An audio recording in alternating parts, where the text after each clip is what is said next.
And the anticipation on all that has been, like you said, for 5 years. It just seems like NBC is just making it up as they go along. Yeah, but I don't know how they thought that would go well. Because, the last time it didn't go well was Letterman and Leno, but, they've been screwing it up since they wanted Johnny Carson to retire early. So and you would know this better than me because you know Conan, but I thought that heartfelt thing of this is, to me, the greatest franchise in broadcasting. When you talk about The Tonight Show, this obviously is hurting him personally, even more than professionally. It was a terrible weekend for him, and he was calling all the people on his staff, and he said, the reason he had to, he actually considered staying for their sake because they'd moved, and, it's crying, and there were people, but his staff all got together and said, listen, we've had 16 years, you've treated us great, we're with you, it makes sense, we don't want to screw over Jimmy Fallon, but Jimmy's doing a great job, and it just would have been weird. And believe me, Leno would have been happy with half hour, and that would have got weird. And, he did the right thing. And I know his ratings weren't what they used to be, but, frankly, the show, his lead-in was not doing well. So it's hard to get the ratings if the show out of 10 is not doing well, and then the news hurts the news. And so, I was proud of him. I'm sure he'll end up somewhere. I'm sure Fox would like to have him, and but who knows in this world? They may work something out, but they did it. It's just like the war in Iraq. It wasn't really thought through that much this time. I've been to Iraq, I've been to Afghanistan. Afghanistan, you see the reason over there. They got the Taliban and all that, and but Iraq is a weird place because they were the ones that kept Iran in check. We did do our research as well. I don't think, but not comparing the two issues because they're But I think everybody in the back of their mind thought, well, this is going to be a problem one day, and it was. And in a way, I'm glad they made the decision so that the new shows could get a chance to come out. But it's brave of Conan to pass up all that money and to do the right thing, and he really took it seriously. And there's nothing like the Tonight Show. I mean, that's why everybody wanted the Tonight Show. That's what Letterman wanted it, everybody. And I think given a chance, he could have built a better audience. And I do like that he mentioned that he had trouble with his lead-in, which is a fact. People don't think about it. It would be easy to get your spirits crushed. There's a darker side to entertainment that is so clinical, and you've got these bean counters making decisions that you go, what, really? That's got to be kind of a spirit crusher. You got to have thick skin because it happens all the time to everybody. And that was just a reminder. He's got a great parachute clause to, $40 or $50 million that we all love to have. But, it is kind of about, if you do a show like that, you've got to love it. And talk shows especially are, a unique brand of people. And, it takes up, it's like being a college football coach. It takes up a lot of your life. And, you got to be really committed to it and constantly being judged by the ratings. And it's a really hard job, and Conan really grew into it well. And I'm sad. I like all the guys. I do all the shows, but he did the right thing. And then but I'm sure there's more to come, and more to be seen. And people really like you when they think they're going to lose you. Yeah. I noticed that. And as far as my career or whatever, which is nothing compared to his. But I right now everybody's.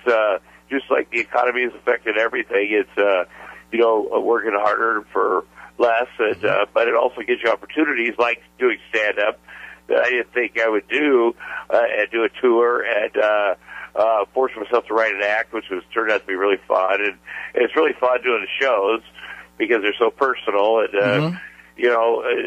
I'm always amazed that people come out and spend the money. And, so I always try to, I made sure they get whatever that, I could give them. And, it's been going very well. And then also the fact that I had to do stand-up forced me to start thinking about, I see these young kids that would open up for me, and I'd never heard of them, but they were very good. Mm-hmm. They do all different kinds of comedy, and so I ended up writing the show for NBC about them and how they live their lives. And it might have been when I was in my 20s, I moved to Minneapolis, and we had a bunch of comics. We all lived together, and we didn't make much money, but it was fun. Mm-hmm. We appreciated it, and I wanted to get back to that feeling. And so it's been really good, and so I feel very lucky and kind of exhausted. But I'm going to have at the end of my 1 year of doing this, back in like 91, 92, Judd Apatow was a young kid, and I hired him as his first job, and we wrote some specials for HBO, and we're going to do that again. Get the same guys together now that we're older, and do 3 or 4 more specials. And that'll be fun, and then we'll see what happens from there. But I wanted to make sure I came back. Iowa was on the map. Ashley, her family, a lot of them are in Denver. I went there, and I went there in the 80s, and I guess I was a complete idiot. And then Chicago, we went there, and then Ashley wanted to go with me, surprisingly. And then she said, "Can you give me tickets to Oprah?" And I was like, "I guess." And I guess Oprah tickets are like a huge thing. Right. And so Oprah, she sat in the front row, and Oprah came out and clasped her hand and gave her eternal life, I think. Wow. And, See, I got that going for me. Women get really teary-eyed about Oprah. They really, I like Oprah too, but women are like, she's their goddess. And, coming back to Iowa is always, if you don't gain too much weight, it's always a good time. Well, listen, Tom, we always love talking to you. It's going to be great to see you again tonight. Guys. We love your Iowa pride, too, by the way. Oh, my God. And this thing about the Orange Bowl is I was telling people, my friends from Alabama, and I was saying, well, we're just happy to be there. Mm-hmm. I mean, to be at the Orange Bowl and, just to be there. Iowas don't expect to win everything. We don't, it's like Cub fans.